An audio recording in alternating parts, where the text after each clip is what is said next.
Ah. Oh, you're gonna play me with the one-hander. No, I'm not. I'll do 2. You're too good.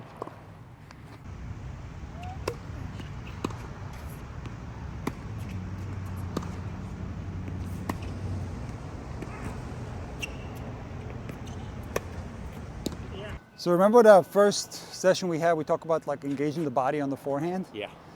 I feel like you can do more of that on the run. Okay. Often to me, looks like when you're getting pushed wide on the forehand, you're just using the arm, the body's really not helping that much. Okay. So you can try to do, what a lot of pros do is you hit on the run and you try to shift your body weight with the swing path of the racket. So the racket's going this way, have your body shift in the same way. You know, have the upper body go towards the middle of the court. Now sometimes Right to left. sometimes the momentum of your legs will continue to make you go this way, but it's the top part of your body that has to lift a little bit towards the left, like this. Here, this. Not only will this make you recover faster to the middle, but it can give you a little bit more strength on the run. Okay. Looks someone like a Djokovic or Alcaraz, you'll see that they're kind of low on those shots, so they can control the core of their body and accommodate the swing path. Got it. All right. Got it.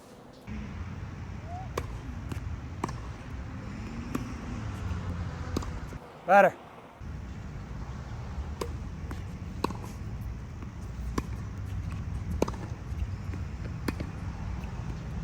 Oh, yes. Just an observation, like I see you give up a lot of room there. You're standing like pretty much in the middle between the middle of the court and the singles line. You can scoot over a little bit, give you the I would, yeah, because you can cover the tee even from closer to the doubles alley, while you can't really cover the wide serve if you're in the middle, because the trajectory of the serve coming from left to right is going to make the ball exit the court more steeply. So I wouldn't stand there. Well, and in our last lesson, we were working on my ad side return on the backhand. Yeah. And getting stuck and being in a better position to cut off the ball. On your kick return, you stand closer. On your first serve return, you stand more in the middle. Yeah. Okay. Is that a reason why or no? Habit. Habit. Okay, got it. Got it.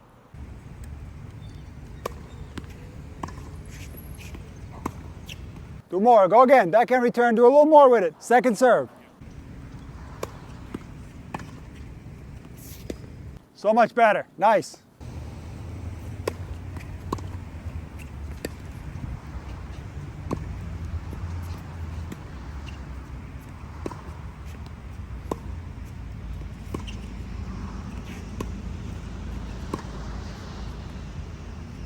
You didn't really commit to hitting down the line. You were guiding it, steering it down the line. Do you feel it? I felt guided. You're guiding. Often when you guide, you have a big chance to push it long. Yeah. Rip it down the line. Like Agassi. Remember Agassi's down the line? Rip it there. Yeah.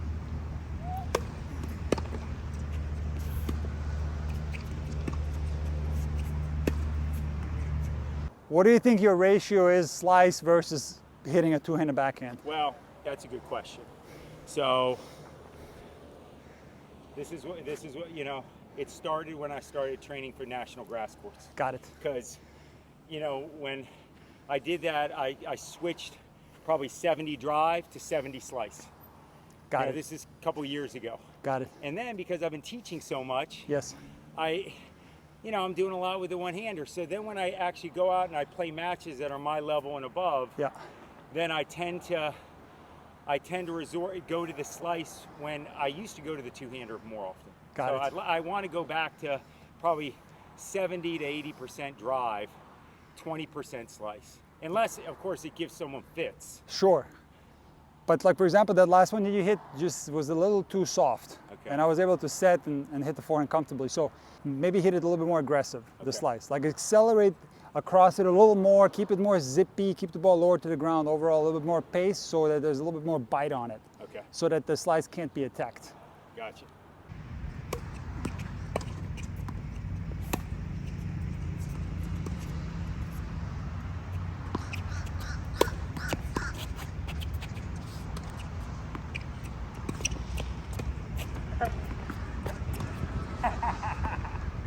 That's tough. That's tough.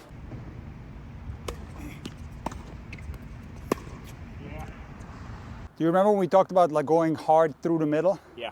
So the caveat is that if you go weak through the middle, you're going to be in a tremendous amount of trouble. Yeah. So when you do a middle return, you have to go like long and hard. Otherwise, obviously, it's going to be an easy shot for the other guy, right? Yeah. Do it again, one more time.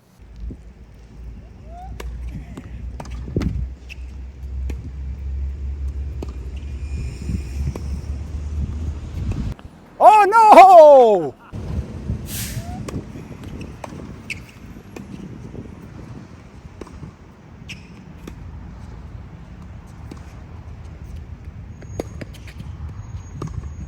Ah, again, you didn't finish. You stopped right here.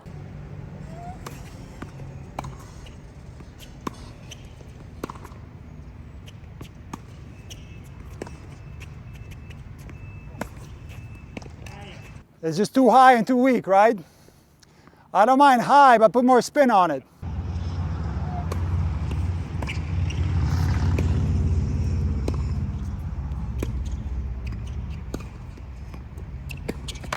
Great job, Robert. Which one? That return. The return was a lot deeper. Return was deep. You had that short hop in. Yeah. You never got control of the point. And then you opened the court up with your forehand, you got the point. Very nice.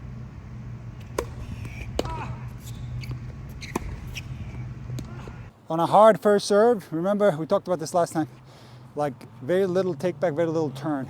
Okay. And try to finish as much as you can. And try to be as lightning fast as you can regarding your preparation. So ball comes, you try to be like right here. Because often you're like hitting it slightly on the forehand return. You know, even when you get it in, it's kind of weak. So Yeah.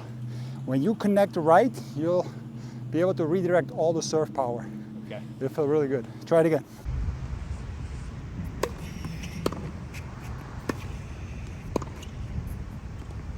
Go again.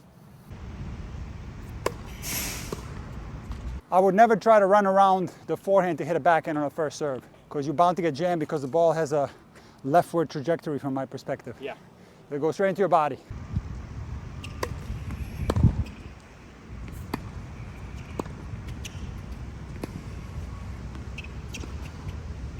A little bit better return, but still not clean, Yeah, right? You can tell by the arc of the ball. Yeah, not clean. I wasn't attempting. Come on, quicker prep, track the ball. All right, one more thing that I forgot to mention. Yeah. When it comes to tracking the ball, Yeah. this has to be done more intensely as well. Yeah. Open your eyes as wide as possible. Yeah. I'm sure you've seen Djokovic do that. Yes. And you try to put an extra emphasis on watching the ball Okay. because it's coming quicker than any other shot in tennis. So you have to put more emphasis on it. Go again. Come on, quick. Better. Ah. Ah.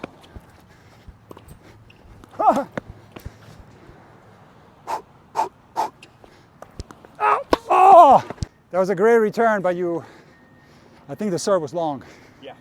But that was the best return so far. You feel Yeah. Well, so how that- clean that was? That was Yeah. super clean.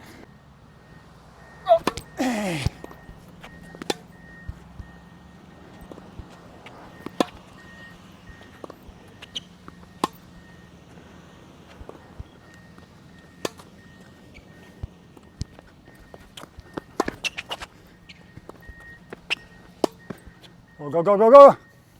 I feel like you had a chance to rip a couple of those backhands off a slice, and you didn't take the advantage. You kind of hit it defensively when you had a chance to go more aggressive. way. So I feel like you have to look for the opportunities where you can be more aggressive Yeah. and start ripping a little more. Oh, eh. Oh, eh. No, man, that was an aggressive slice, and you set it up perfectly with that beautiful cross-court shot. One more second serve, and then you serve, okay? Oh. Go again. Robert, put yourself in a good position and then rip.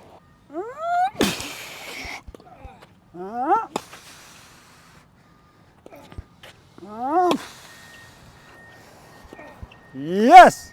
Give me one more return, though. One more return. Yes! Connected perfectly. You're in a good position, plenty of space. That was beautiful, man.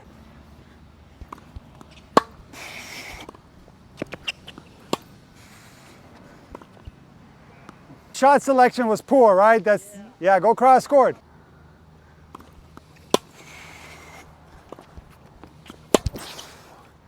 See, that's one of the most dangerous shots at the rec level. I had to come in. Even sometimes at the high level too, where you get this like super low ball Yeah. that's also short. Yeah.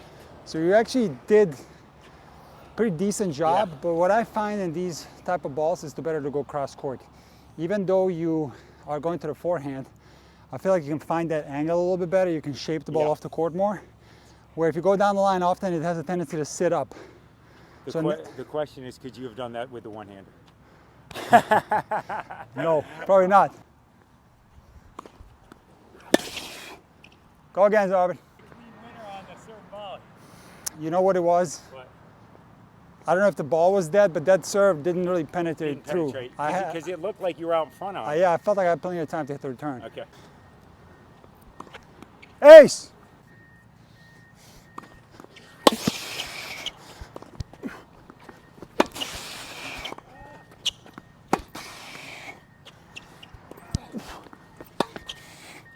That's tough. Just sitting. I know, but it's, you gotta try to shape it more that way, because it's sitting up for me.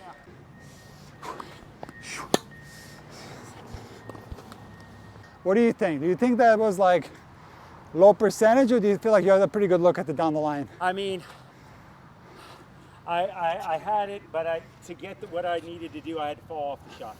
So probably go cross court. See, it might not be the worst shot selection ever because it was off a slice. Yeah. And the slice wasn't that fast. How low was it? Was it pretty low? I thought it was knee high. Knee high, okay. But one thing I don't like is the first ball after a serve down the line right away. Redirect, yeah. To me, that's always like too risky of a move right off the bat. So maybe wait 3-4 balls in to try that. Okay. By that time, you probably have more confidence in your backhand. There's a higher chance to make it.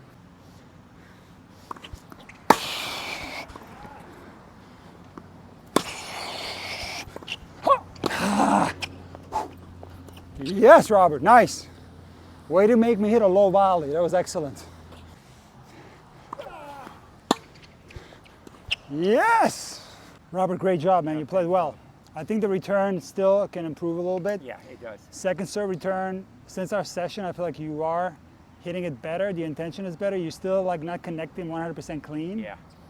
And the serve, I do think you have a really, really effective serve. I like when you mix in the serve and volley every now and then. Today, you didn't really get that many service winners and aces. Normally, I feel like you get more aces and service winners. Last session, I was going for a little bit more. But the serve is good.